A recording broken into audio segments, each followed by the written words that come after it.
जय बाबा केदारनाथ। नमस्कार दोस्तों, कैसे हैं आप लोग। आशा करता हूँ आप सभी स्वस्थ होंगे, मस्त होंगे। दोस्तों, केदारनाथ मंदिर के कपाट खुल गए हैं और धाम की यात्रा भी शुरू हो गई है। और आज मैं अपनी यात्रा दिल्ली से केदारनाथ धाम के शुरू कर रहा हूँ। दोस्तों, आप में से कई दर्शक ऐसे होंगे जो इस साल इस धाम की यात्रा करने वाले हैं और कुछ ऐसे होंगे जो इस यात्रा को करने की इच्छा रखते होंगे। तो दोस्तों, आप सभी के लिए मैं ये वीडियो लेकर आया हूँ जिसमें आपको इस यात्रा से जुड़ी सारी इन्फॉर्मेशन मिलने वाली है। जैसे कि हम वहाँ पर कैसे पहुँच सकते हैं, वहाँ पर मिलने वाले एकोमोडेशन कैसी हैं, कितने में हमको एकोमोडेशन मिलेंगी या नहीं मिलेंगी, यात्रा कैसे हो रही है, यात्रा के टाइमिंग कैसे हैं, यात्रा कैसे करनी है, वहाँ पर वेदर कैसा है, भीड़ कितनी है, ये सारे इन्फॉर्मेशन आपको इस वीडियो में मिलने वाली है। तो दोस्तों, इस वीडियो को बिना स्किप किए अंत तक जरूर देखिएगा। अगर आपको वीडियो पसंद आए लाइक एंड शेयर जरूर कीजिएगा। अगर आप चैनल में नए हैं तो चैनल को प्लीज़ सब्सक्राइब जरूर कीजिएगा। इस वक्त यहाँ पर काफ़ी ज़्यादा भीड़ है। जैसे आप देखेंगे ये एंट्री पॉइंट है गौरीकुंड का, और इस तरह से आप देख सकते हैं बहुत जो भीड़ है वो गजब भीड़ है, बहुत ज़्यादा भीड़ है। तो अगर आप आ रहे हैं तो इसी हिसाब से प्लान कीजिएगा अपनी यात्रा को। गाइस, बहुत ही बड़ी मात्रा में यहाँ पर श्रद्धालु आ रहे हैं केदारनाथ यात्रा के लिए। और यहाँ पर आप जैसा देख पाएंगे ये जो लाइन है ये यहाँ पर लगने वाली इन जीपों के लिए है, और ये इतनी लंबी लाइन यहाँ पर लगी हुई है सिर्फ जीप के लिए।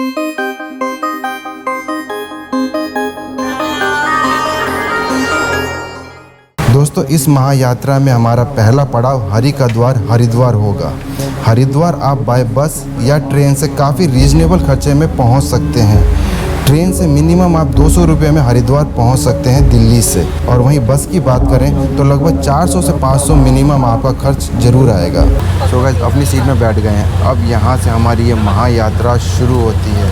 हमारा अगला पड़ाव, जैसे मैंने आपको बताया, हरिद्वार रहेगा, और हरिद्वार में बहुत सारे इन्फॉर्मेशन है आपके साथ शेयर करने के लिए। तो दोस्तों, अब मैं आपको सीधा हरिद्वार में मिलता हूँ, और रियली मैं बहुत ज़्यादा एक्साइटेड हूँ क्योंकि ये मेरी एक ड्रीम जर्नी थी। मैं हमेशा केदारनाथ जाना चाहता था, और कई सालों के बाद आज पहली बार एक मौका लग रहा है कि मैं केदारनाथ की यात्रा मैंने शुरू कर दी है। तो दोस्तों, अब इसके बाद मैं आपको सीधा हरिद्वार में ही मिलता हूँ।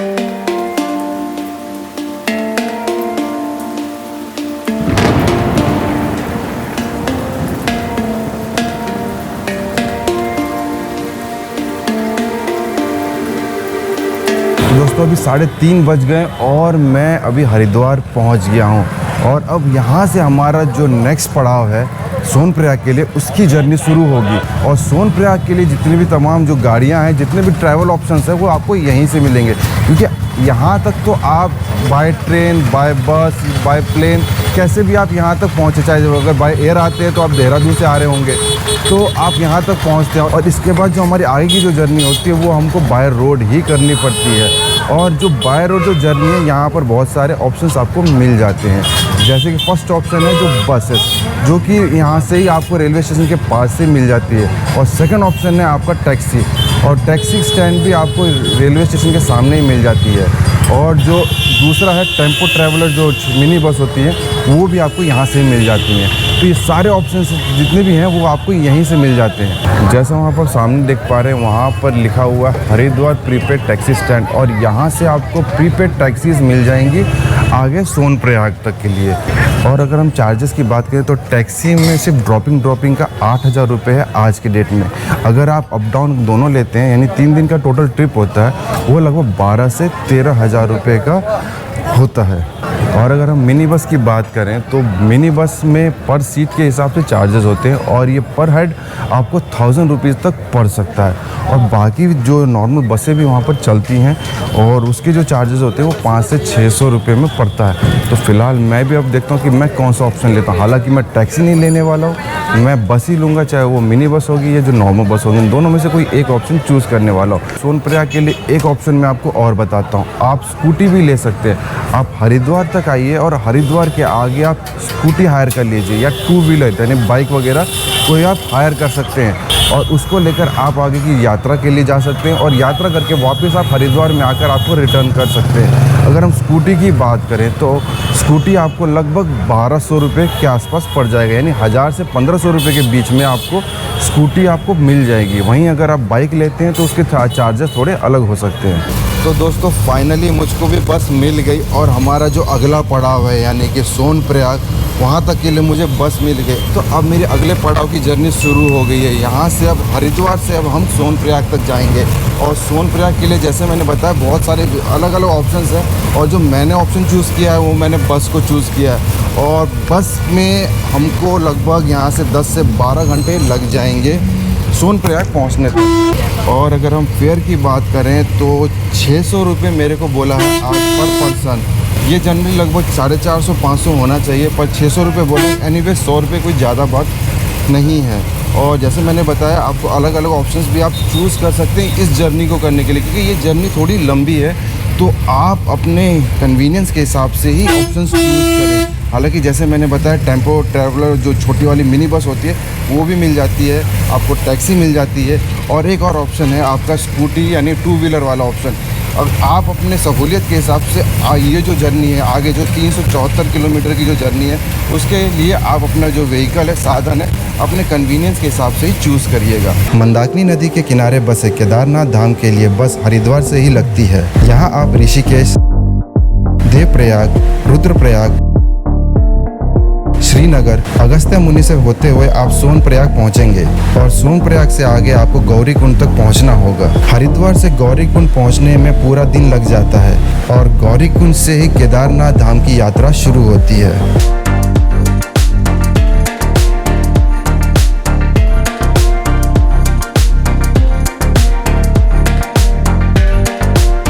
अभी लगभग 9 बज रहे हैं और अभी हम धारी देवी मंदिर के पास पहुँचे। सामने आप वहाँ पर धारी देवी माता का मंदिर देख पा रहे हैं। और जो ट्रैफिक अगर आप देखेंगे तो यहाँ पूरा ये जो रास्ता है जाम है। और हमारी जो बस है वो सामने की तरफ वहाँ खड़ी है और फ़िलहाल अभी कोई बस आगे जा नहीं पा रही है। और कह रहे हैं कि लगभग 1-1.5 घंटा लग जाएगा। आई डोंट नो कितना टाइम लगेगा। और टाइम के हिसाब से हमने सुबह 4 बजे हरिद्वार से यात्रा शुरू की थी, ये जर्नी शुरू की थी। और हमको लगभग 12 से 1 बजे के बीच में हमको सोनप्रयाग पहुंचना था। पर फ़िलहाल अभी ये बताया जा रहा है कि थोड़ा सा लेट हो सकता है। तो लेट्स सी हम कितने बजे पहुंचेंगे। हालांकि ये भी जो प्लानिंग है अब आगे जाने के, सोनप्रयाग जाने के बाद ही होगी कि हमने आगे की चढ़ाई कब करनी है।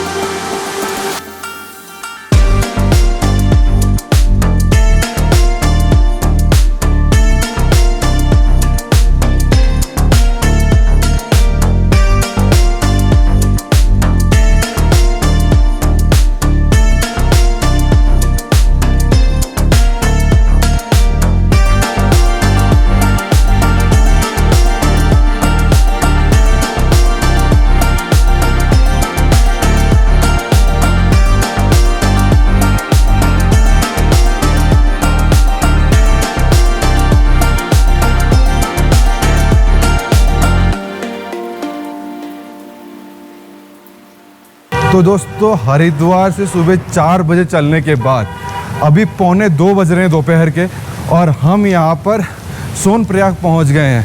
लगभग हमको 10 घंटे की पूरा जो टाइम लगा इस पूरी जर्नी को कंप्लीट करने में। अब देखिए सोनप्रयाग में आने के बाद आप सोनप्रयाग में भी स्टे कर सकते हैं।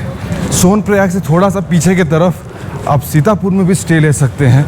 तो स्टे के ऑप्शन बहुत ज़्यादा होते हैं, पर ज़्यादा अच्छा माना जाता है सोनप्रयाग और गौरीकुंड के पास। तो यहाँ पर होटल जो ऑप्शंस हैं वो अभी सीज़न की वजह से काफ़ी महंगे हैं। मतलब जो 1000 रुपये में जो मिलने वाले जो होटल से रूम थे वो अभी लगभग 2,500-3 हज़ार तक जा रहा है। तो आप हिसाब लगा सकते हैं कि कितना हमें खर्चा लगेगा होटल में, एकोमोडेशन में। यहाँ पर अभी फ़िलहाल हम अभी गौरीकुंड के तरफ जा रहे हैं। तो लेट्स सी अभी फ़िलहाल हमें पहले गौरीकुंड पहुँचना है और उसके बाद हम डिसाइड करेंगे हमें आगे क्या करना है। सो फ्रेंड्स, सामने जो रास्ता है वो मंदिर के लिए जाता है, यानी केदारनाथ बाबा के धाम की तरफ जाता है। और यहाँ पर एक कट है, और जैसे यहाँ पर आप देखेंगे त्रियोगिनी नारायण मंदिर जो इस तरफ है। ऐसा कहा जाता है कि भगवान शिव जी का और पार्वती जी का ब्याह यहीं हुआ था। तो दोस्तों सोनप्रयाग में बहुत सारे ऑप्शन है। अगर आप अपने पर्सनल व्हीकल में आते हैं तो आप सोनप्रयाग में, जैसा भी आप पार्किंग को देख पा रहे हैं, इस पार्किंग में आराम से यहाँ पर गाड़ी खड़ी कर सकते हैं। और यहाँ पर मेरे ख्याल से एक दिन का लगभग 200-250 रुपये एक कार का लगता है, और बाइक की बात करें तो शायद 100-150 रुपये लग जाएगा। तो आप यहाँ पर अपनी पार्किंग कर सकते हैं और सोनप्रयाग में अपना रूम ले सकते हैं, और फिर आगे सोनप्रयाग से गौरीकुंड तक आपको गाड़ी मिल जाएगी जो कि 50 रुपये प्रति व्यक्ति लेती है और लगभग 5 किलोमीटर का ये डिस्टेंस है गौरीकुंड तक। तो दोस्तों अभी फ़िलहाल मैं गौरीकुंड पहुंचता हूं, उसके बाद डिसाइड करता हूं और बताता हूं कि हम अभी क्या करने वाले हैं। गौरीकुंड में स्टे करेंगे या हमारी आगे की यात्रा शुरू कर देंगे। दोस्तों इस यात्रा से जुड़ी सबसे इम्पॉर्टेंट बात कि सबसे पहले अपना रजिस्ट्रेशन ज़रूर करवा लें। वैसे 25 मई तक आप विदाउट रजिस्ट्रेशन भी आ सकते हैं, पर आपको आधार कार्ड की कॉपी या ओरिजिनल आधार कार्ड लेकर आना पड़ेगा। तो दोस्तों फ़िलहाल अभी हम गौरीकुंड की ओर जा रहे हैं और ये ब्रिज है, यानी कि जैसे ही आप सोनप्रयाग से थोड़ा आगे आएंगे तो ये ब्रिज क्रॉस करते ही आपको इस तरह से बहुत सारी गाड़ियाँ यहाँ पर मिल जाएंगी जो कि आपको गौरीकुंड तक ले जाएंगी। तो अभी हम उसी गाड़ी में चढ़ रहे हैं और तो अभी हम फ़िलहाल उसी गाड़ी में चढ़ रहे हैं और अपने गौरीकुंड तक की यात्रा करेंगे। और ये गौरीकुंड लगभग 5 किलोमीटर दूर है। भाई कितना लोगे आप? 50 रुपये पर पर्सन लगता है। सो गाइस हम अपनी गाड़ी में बैठ गए। अब यहाँ से हम सीधा गौरीकुंड की ओर बढ़ेंगे और गौरीकुंड से आगे यात्रा के बारे में सोचेंगे। हालांकि अभी तक का ये प्लान यही है कि हम गौरीकुंड में आज स्टे करेंगे, उसके बाद हम आगे की यात्रा करेंगे कल सुबह। पर लेट्स सी, अभी हमारा थोड़ा प्लान चेंज भी हो सकता है। तो पहले हम गौरीकुंड पहुँचेंगे और उसके बाद आगे की प्लान करेंगे। तो गाइस यहाँ पर तो बहुत गंदा वाला जाम लगा हुआ है। तो गौरीकुंड से थोड़ा ही आगे हम लोगों ने अपनी टैक्सी छोड़ दी और यहाँ से हम पैदल जा रहे हैं आगे गौरीकुंड। हिंदू लोक कथाओं के अनुसार उत्तराखंड के केदारनाथ में गौरीकुंड वह स्थान है जहां देवी पार्वती, जिन्हें गौरी के नाम से भी जाना जाता है, ने भगवान शिव का प्यार जीतने के लिए तपस्या की थी। स्थानीय परंपरा कहती है कि गौरी अपनी तपस्या के दौरान गौरीकुंड में ही रहती थी और शिवजी ने वहीं उनसे विवाह का प्रस्ताव रखा था। अंततः शिवजी और मां गौरी ने त्रियोगिनी नारायण मंदिर में विवाह की थी। गौरीकुंड एक हिंदू तीर्थ स्थल और केदारनाथ यात्रा का आधार शिविर है। गौरीकुंड मार्केट में आपको हर एक ज़रूरत के सामान मिल जाएंगे, चाहे वो कपड़ों से लेकर बैगेज वगैरह हो, मोबाइल फ़ोन्स हो, एवरीथिंग यहाँ पर आपको मिल जाएगा। तो कोई भी इमरजेंसी वाली जो नीड की चीज़ें हैं वो यहाँ पर आप खरीद सकते हैं। गाइज ये गौरीकुंड का जो एंट्रेंस गेट है वहाँ पर आपको ये बोर्ड मिल जाता है, जहाँ पर सारे जितने भी यहाँ पर जो वाहन है जिससे आप ये यात्रा कर सकते हैं, चाहे वो घोड़ा हो, पिट्ठू, पालकी, एवरीथिंग, उनके सारे यहाँ प्राइस लिस्ट लिखे हुए हैं। और ये सारे प्राइस तो मुझे पढ़ना काफ़ी टाइम लग जाएगा, बट आप इसका स्क्रीनशॉट ले सकते हैं या वीडियो पॉज करके देख सकते हैं। सो गाइस हमने ये डिसाइड किया कि हम यहाँ गौरीकुंड में भी नहीं रुकेंगे, हम स्टे नहीं करने वाले। यानी कि हमने आज सुबह 4 बजे हरिद्वार से अपनी यात्रा शुरू की थी और अपनी यात्रा को हम कंटिन्यू रखते हुए हम इस चढ़ाई भी अभी साथ साथ ही कंप्लीट करेंगे।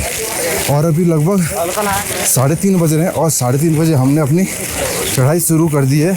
और फिलहाल अभी हमने गौरीकुंड वाला जो जंक्शन पॉइंट है वो हमने क्रॉस किया है। तो जैसा आप यहाँ पर भी देख पा रहे हैं, यहाँ इस वक्त बारिश हो रही है। तो आपको इस चीज़ का ध्यान रखना होगा कि यहाँ का जो मौसम है वो बहुत ही अनप्रेडिक्टेबल है और इसी वजह से आपको यहाँ पर पूरी तैयारी के साथ आना पड़ेगा। टेम्परेचर की बात करें तो लगभग अभी 13-14 डिग्री टेम्परेचर है, यानी काफ़ी ठंड है और साथ में बारिश हो रही है और ये बारिश कभी भी आपको मिल सकती है। तो आप जब भी यहाँ पर आएँ तो गर्म कपड़े ज़रूर लेकर आएँ, जैकेट वगैरह ज़रूर लेकर आएँ, जूते ख़ास तौर से अच्छी क्वालिटी के पहने, क्योंकि वो सबसे अहम रोल अदा करते हैं आपकी इस पूरी ट्रैकिंग में।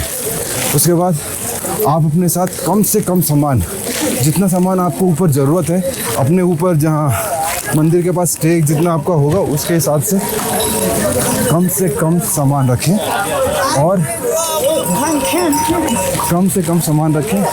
और साथ ही साथ रेनकोट, अम्ब्रेला जैसी चीज़ें भी ज़रूर अपने पास रखें। और जैसा मैं आपको दिखा रहा हूँ, यहाँ का मौसम बहुत ही अलग टाइप का है, कभी भी यहाँ मौसम बदल सकता है। और अगर हम यही पूरे ट्रैक की बात करें, अभी हमको ज़्यादा देर नहीं हुआ इस ट्रैक में। अभी तक जो ट्रैक यहाँ पर देखने को मिला है, यहाँ थोड़ा सा ऊबड़ खाबड़ सा है पर अच्छा है। बस यहाँ पर अभी इस वक्त भीड़ बहुत ज़्यादा है और इस पूरे ट्रैक में आपको इन पोनी वाले, पिट्ठू वालों का सामना करना पड़ेगा। तो फ्रेंड्स मेरे पीछे आप गेटवे ऑफ गौरीकुंड देख रहे हैं और यहाँ से अब हमारी यात्रा ऑफिशियली स्टार्ट हो जाती है। और ऑफिशियली इसका जो डिस्टेंस है वो 16 किलोमीटर का है और कोई 22 किलोमीटर भी बोलता है, कोई 20 किलोमीटर भी बोलता है, पर जितने भी हो हमें चढ़ाई तो पूरी करनी पड़ेगी। और दूसरी बात, यहाँ पर आपको गेटवे ऑफ गौरीकुंड यानी उस गेट से अंदर घुसते ही आपको पिट्ठू वाले, पालकी वाले मिल जाएंगे। और पालकी वाले और आपके ये पोनी वाले भी। तो अगर पोनी की बात करें तो ये जो खच्चर वाले हैं वो 3500 रुपीज़ पर पर्सन एक साइड का लेते हैं। वहीं अगर हम बात करें जो पिट्ठू वाले हैं उसका ज़्यादा है। एक्चुअली उसका रेट वेट के हिसाब से, मतलब जो आप पर्सन बैठने वाला उसके वेट के हिसाब से वो कैलकुलेट करते हैं। जैसे कि मैंने अपने बारे में पूछा था, मैं अबाउट 79 किलो का हूँ तो उन्होंने मेरे को बहुत ज़्यादा बताया, लगभग 16-17 हज़ार रुपये मेरे लग जाएंगे। और एक तरफ का नहीं, अप डाउन का, और एक तरफ का लगभग आपका 8,000 के आसपास लग जाएगा। तो हालांकि अगर आप कैपेबल हैं तो आप यहाँ पर आराम से चढ़ाई पूरी कर सकते हैं। और इन घोड़े वालों से बहुत खतरा है, तो आप ये आराम से पूरी कर सकते हैं। सबसे इम्पॉर्टेंट रहे इस चढ़ाई के दौरान आप जल्दबाजी बिल्कुल ना करें, आराम से, जितना आराम से हो सके उतने आराम से छोटे छोटे कदम लेकर ये पूरी चढ़ाई पूरी कीजिए, आपको पता भी नहीं चलेगा। और दूसरा, चाहे सर्दी हो, चाहे बारिश हो, चाहे यहाँ पर कैसा भी मौसम हो, आप अपने आप को ज़्यादा से ज़्यादा हाइड्रेटेड रखें। खाना वगैरह थोड़ा कम खाएं, लिक्विड ज़्यादा लें, स्पेशली पानी वगैरह, और धीरे धीरे इस जर्नी को कंप्लीट करें। इस पूरे यात्रा के दौरान आपको जगह जगह पर मेडिकल सेंटर्स मिल जाएंगे। ये लगभग 2 से 3 किलोमीटर के अंतराल में आपको मिलेंगे।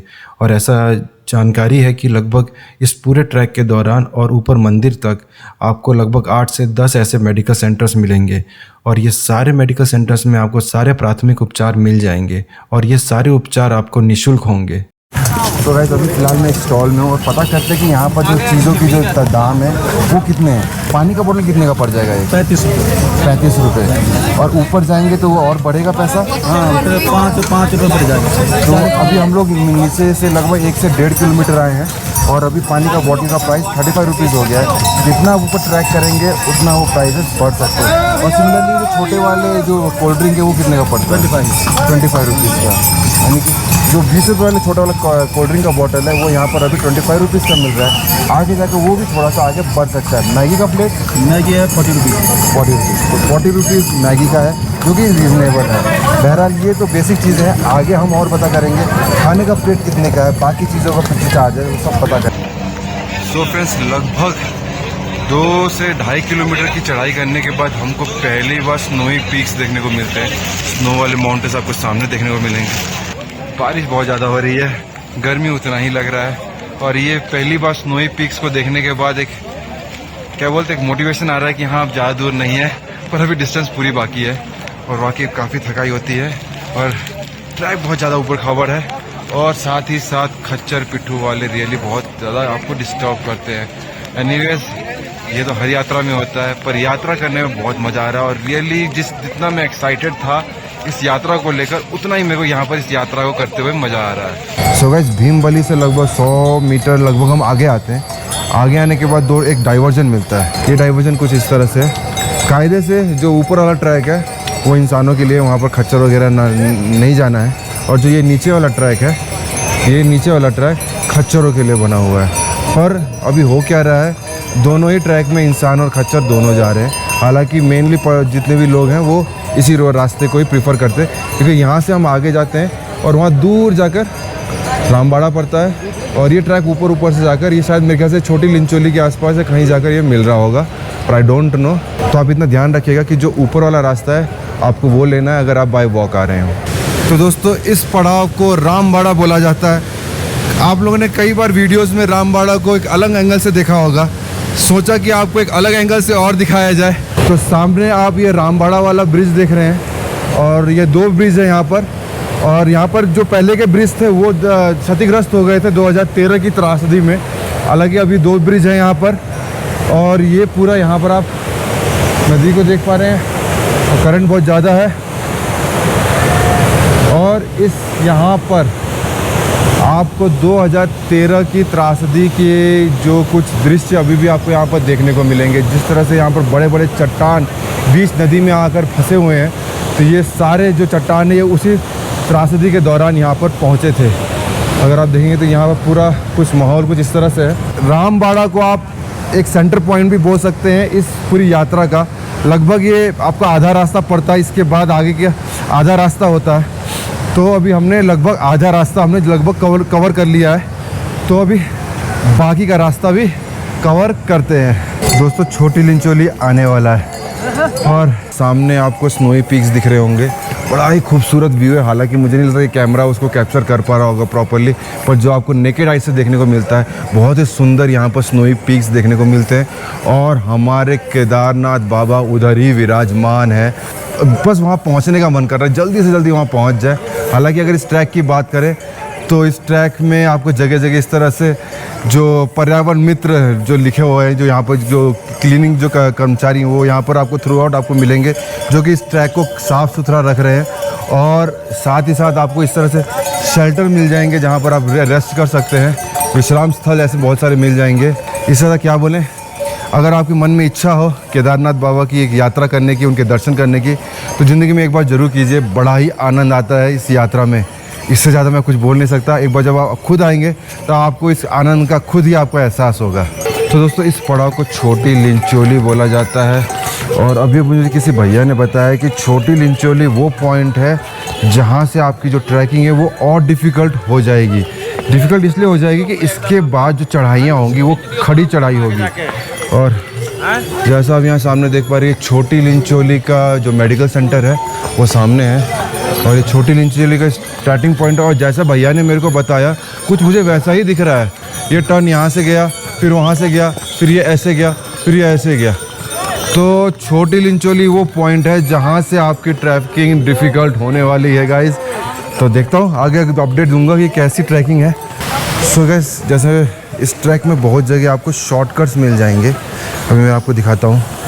तो कुछ इस तरह से आपको शॉर्टकट्स मिल जाएंगे। जैसे मैं ये छोटी लिंचोली की चढ़ाई है, यहाँ छोटी लिंचोली नीचे है और ये इधर से ये पूरा शॉर्टकट देखो ये ले रहे हैं। और कुछ हद तक ये शॉर्टकट लेना ठीक भी है अगर आप उतने एथलेटिक, मतलब आपका शरीर है।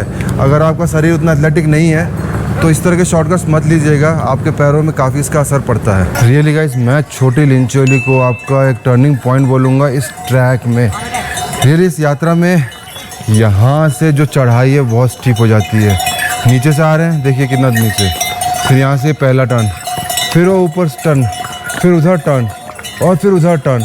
तो ये काफ़ी स्टीप चढ़ाई है और इस चढ़ाई में ये आपको मेरे हिसाब से एक टर्निंग पॉइंट है। 11 किलोमीटर क्रॉस करने के बाद बड़ी लिंचोली आता है और बड़ी लिंचोली में आपको GMVN के शिवलोक कॉटेज भी मिल जाएंगे। जैसा अभी आप देख रहे हैं इस तरह के कॉटेज मिल जाएंगे, क्योंकि आप अगर नीचे से आते हैं तो यहाँ पर आप स्टे कर सकते हैं। अगर चाहते हैं तो आप यहाँ पर स्टे कर सकते हैं, क्योंकि आगे 5 किलोमीटर की चढ़ाई है। अदरवाइज़ अगर आप चाहते हैं कि आप ट्रैक कंटिन्यू करें तो यहाँ से ऊपर तक जाने में कम से कम आपको 3 घंटे तो लगने वाले हैं। 2.5 से 3 घंटे ऊपर तक जाने में लग जाएगा अगर आपने लंबे स्टॉपेज से नहीं लिए तो।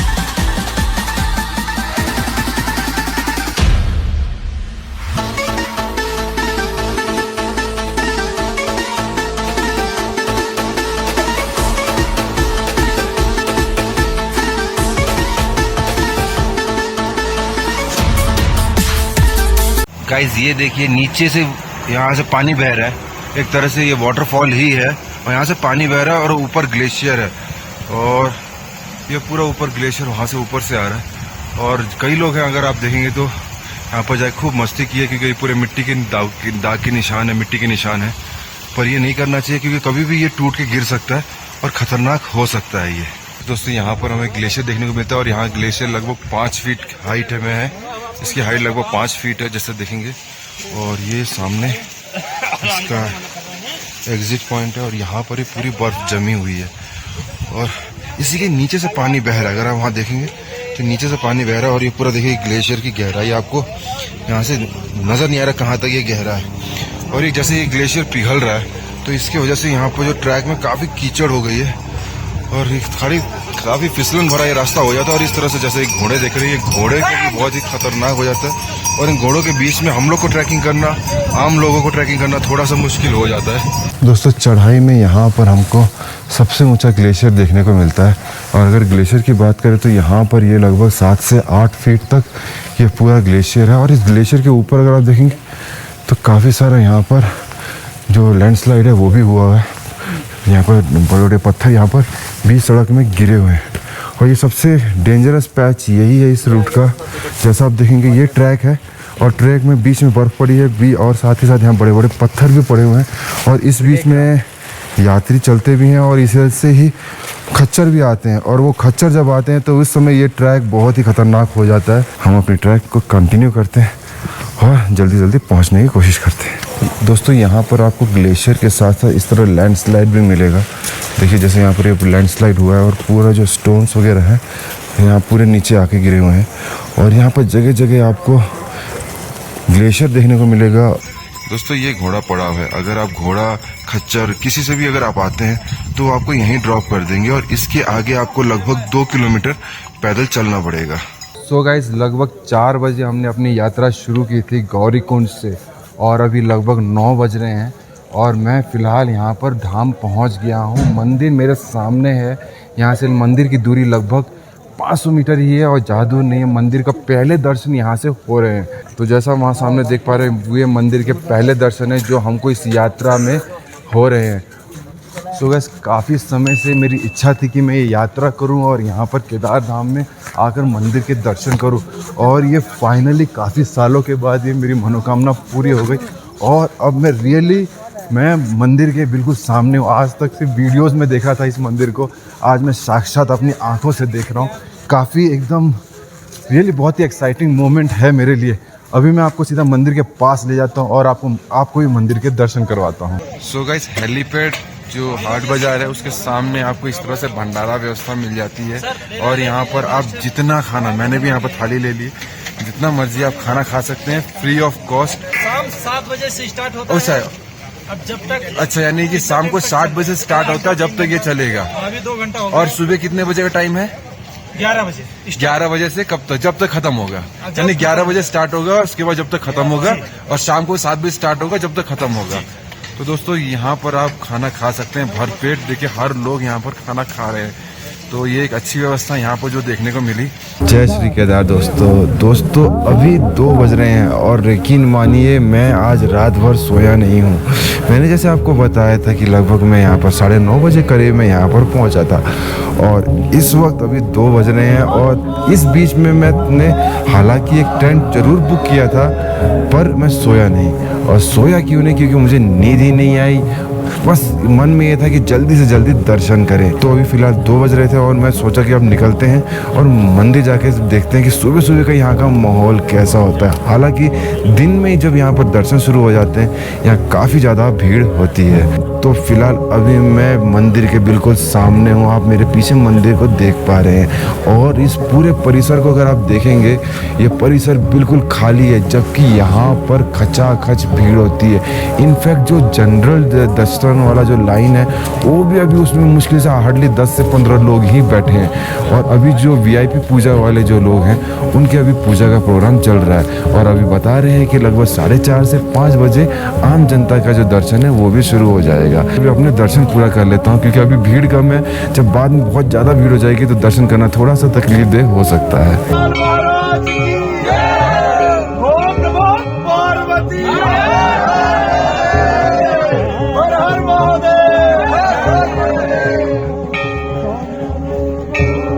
बेहद खूबसूरत तस्वीरों के साथ मेरा आपसे श्री केदारनाथ धाम से आप विदा लेने का समय हो गया है। आशा करता हूँ आपको मेरी ये वीडियो पसंद आई होगी। अगर वीडियो पसंद आई होगी तो लाइक एंड शेयर जरूर कीजिएगा, और अगर आप चैनल पर नए तो प्लीज़ चैनल को सब्सक्राइब जरूर कीजिएगा। तो मिलते हैं ऐसी वीडियो के साथ, तब तक ख्याल रखें, खुद रहे। हर हर महादेव।